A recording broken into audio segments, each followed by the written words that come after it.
उमरत जिल्हा परिषद गटात पहिल्यांदाच ग्रामीण भागातून मी निवडणूक लढवत आहे. माझ्या उमेदवारीला उमरत शहरासह गटातील 17 गावांमधून मोठा प्रतिसाद जनतेमधून मिळू लागला आहे. लोकांनी आता आपलं मत पक्क केलं असून येणाऱ्या 2 दिवसात कुणी कितीही आमिषे दाखवले तरी लोक मलाच मतदान करतील आणि मीच निवडून येणार आहे. माझ्याकडे विकासाचं व्हिजन आहे असा विश्वास ॲडव्होकेट महादेव साळुंके यांनी प्रचारादरम्यान बोलताना व्यक्त केला आहे. वकील साहेब, शिवसेनेचं धनुष्यबाण गावोगावी घेऊन तुम्ही फिरताय, काय कसा प्रतिसाद मिळतो तुम्हाला? आज मी संपूर्ण 17 गावामध्ये म्हणजे उमरत सहित 17 गावामध्ये फिरतोय आणि लोकांच्या मनामध्ये जी भावना आहे ती भावना अशी आहे की उमरत हा खरोखर बॅकलॉग भरायला आता पात्र आहे.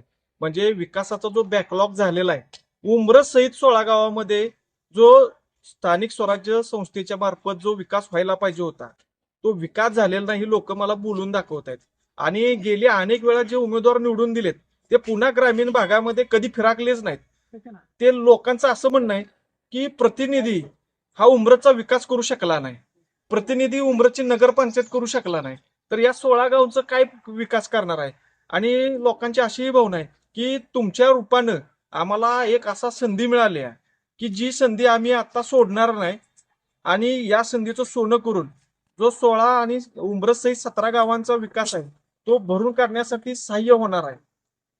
मी पहिल्यांदा तुम्हाला सगळ्यांना सांगतो की ज्या वेळेला मी जिल्हा परिषद सदस्य होणार आहे त्यावेळेला पहिलं काम मी हे करणार आहे की उंबरची नगरपंचायत करणार आहे.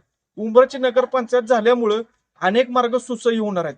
उंबरच नगरपंचायत होईल, उंबरचा विकास होईल आणि त्यामुळं पुन्हा नवीन एक मतदारसंघ होईल की ज्याच्यामध्ये फक्त 16 गावं असतील आणि त्यात एखादं गाव ऍडिशन होईल, एक नवीन मतदारसंघ होईल आणि त्यामुळं नवीन लोकप्रतिनिधी, नवीन नेतृत्व तिकडे निर्माण होईल आणि उमरची नगरपंचायत होईल आणि त्या माध्यमातून पुन्हा उमरचा विकास होईल. म्हणजे पूर्ण विकासाचं व्हिजनच घेऊन हा एक आराखडा घेऊन मी मतदारसंघात फिरतोय आणि लोक मला स्वीकारतायत. लोकांची भावना, लोकांनी मत माझ्याविषयी फिक्स केलेलं आहे. या मतदारसंघामध्ये महादेव साळुंके निवडून येणार नाही तर प्रत्येक नागरिक निवडून येणार आहे, प्रत्येक मतदार निवडून येणार आहे अशी भावना निर्माण झालेली आहे. उमरत बरोबर इतर 16 गावं आहेत, या 16 गावांमधून कसा प्रतिसाद आहे तुम्हाला?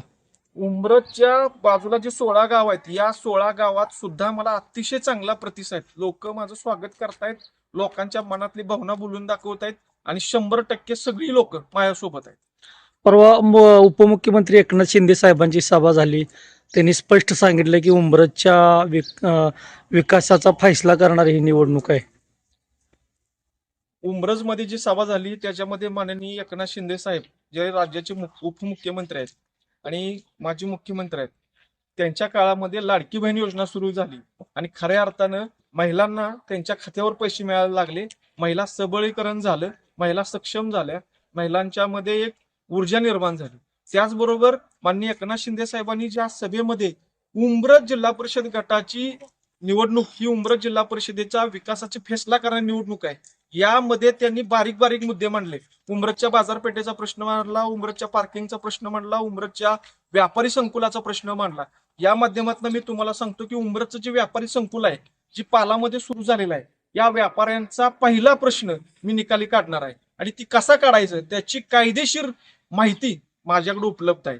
आणि नगर विकास मंत्रालय आणि जिल्हा परिषद आणि कायद्याचा आधार घेऊन व्यापारी संकुलाचा प्रश्न निर्माण जो झालाय तो निकाली निघेल.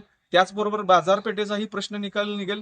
आणि एक शब्द वापरला उपमुख्यमंत्री साहेबांनी की मी उमरतसाठी मास्टर प्लॅन बनवलाय. जो टेक्निकल शब्द आहे मास्टर प्लॅन. मास्टर प्लॅन म्हणजे काय की एक नगरपंचायतीच्या दृष्टीनं त्यांनी जो आराखडा बनवलाय यासाठी त्यांनी तो मास्टर प्लॅन शब्द वापरलेला आहे. म्हणजे खऱ्या अर्थानं उमरत आणि उमरतच्या आजूबाजूच्या लोकांचा विकास होणार आहे. उमरतची नगरपंचायत झाल्यानंतर उमरतच्या बाजूच्याही लोकांचा विकास होणार आहे.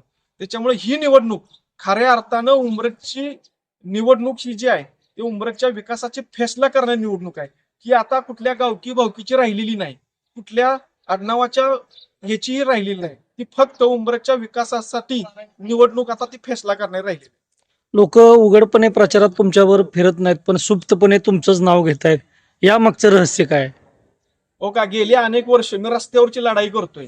म्हणजे रस्त्यावरची लढाई करत असताना, संघर्ष करत असताना लोकांच्यावर होणारा अन्याय असेल, त्याचबरोबर प्रशासन असेल, प्रशासन जिथे जिथे कुछ काम करतं तिथे तिथं मी उभा राहिलेलो आहे आणि प्रशासनाला वठणीवर आणून मी चांगलं काम करून घेतलेलं आहे. त्यामुळे लोकांच्या मध्ये एक भावना आहे की हा जर माणूस प्रशासनावर दबाव निर्माण करून काम करू शकतो, तर एक लोकप्रतिनिधी झाल्यानंतर प्रशासनाचा या लोकप्रतिनिधीवर एक आदर निर्माण होईल आणि त्याच्या मार्फत आपलं आरोग्य सेवा असेल, कृषी सेवा असेल, त्याचबरोबर शिक्षण सेवा असेल, बांधकाम विभागातली सेवा असेल, या सगळ्या जिल्हा परिषदेमार्फत जे आपले कामकाज चालतं त्याचं जे प्रशासन आहे ते प्रशासन माझ्यासोबत घेऊन मी सुसह्य असं काम करणार आहे की जेणेकरून लोकांना त्याचा त्रास होणार नाही. त्याच्यामुळे लोक माझ्या पाठीशी आहेत. प्रचार अंतिम टप्प्यात आहे. तुमचं एकूण चिन्ह किती क्रमांकावर आहे, काय सांगाल मतदारांना? आता माझं चिन्ह अनुक्रम नंबर 5 ला आहे आणि चिन्ह माझं धनुष्यबाण आहे. जिल्हा परिषदेच्या बॅलेट पेपरवर वर धनुष्यबाण आहे, एकच धनुष्यबाण आहे, तिथं धनुष्यबाणाला मतदान करायचं आहे.